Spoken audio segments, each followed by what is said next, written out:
It is a day when hundreds of millions of people across the globe unite to clean up the streets, parks, and beach, and our streets and drainages.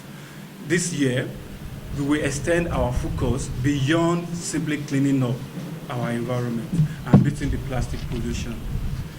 We will draw attention to the urgent matter of the climate finance, loss and damage, and the need to spotlight them, especially for Nigeria and Africa. This we will do through an exercise called PLOGGING.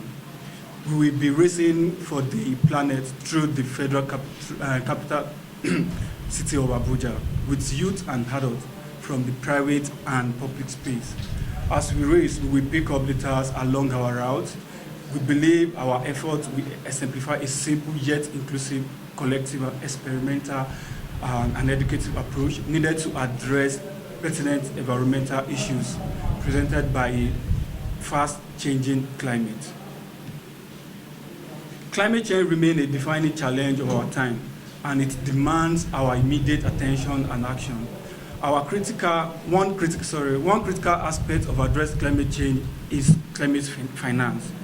Climate finance is about financing projects and initiatives that will reduce greenhouse gas emissions, build resilience, and accelerate the transition to a low-carbon economy. It is about supporting developing nations, such as Nigeria, in their efforts to combat climate change, as they often face disproportionate challenges and meet access to limited resources.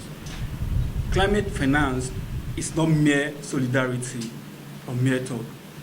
Against the backdrop of the Africa Climate Summit, ACS, the Nairobi Declaration, and with hope for Africa getting more support at the coming COP28 in November. Despite our best efforts, cleaning up and all this, and agitating for climate finance, we still find it difficult to mitigate and adapt to climate change. The reality is that some damages are already done, and they are irreversible. Many communities in Nigeria and Africa are experiencing devastating consequences of climate change, from extreme weather events to rising sea level of coastal flooding.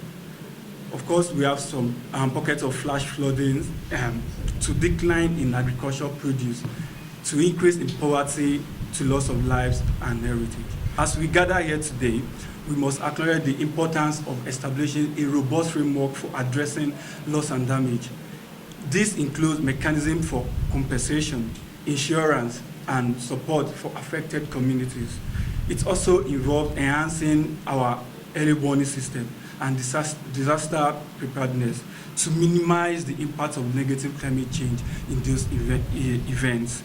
To address these pressing challenges, we need a coordinated global response.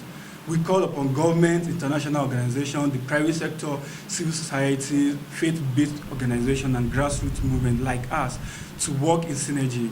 We must hold rich nations accountable for commitments made in the international agreements, such as Paris Agreement and Federal Framework for Disaster Risk Reduction, and honor the demand from African countries, especially from the recently concluded ACS 2023 Nairobi Declaration.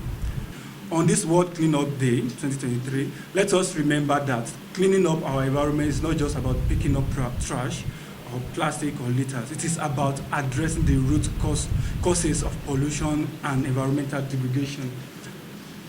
Thank you. It is about taking meaningful steps to combat climate change, supporting vulnerable communities, and ensuring a sustainable and resilient future for all.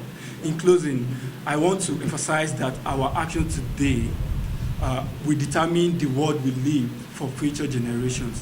Let us be the generation that rises to the challenge, act with urgency, and leave a legacy of environmental stewardship and climate justice. Together, we can build a cleaner, greener, and equitable world for all. Thank you all. On behalf of the zone, on behalf of the districts, because we are under District 9125, that's 23 states, including FCT, we are happy to be partner with this group on this day, and we hope more partnership for this project. Thank you very much. Thank you very much. My name is Rotarato Ali Abbas. the Assistant District Rotaract representative for Rotaract Zone E, District 9125. Sustainable development and now smart agriculture now. So for the past years, we have been working on issues of climate change and sustainable development by building synergies and capacity among CSOs and communities for sustainability. So as we are here to discuss about the Ploggathon, our organization too is working side by side with the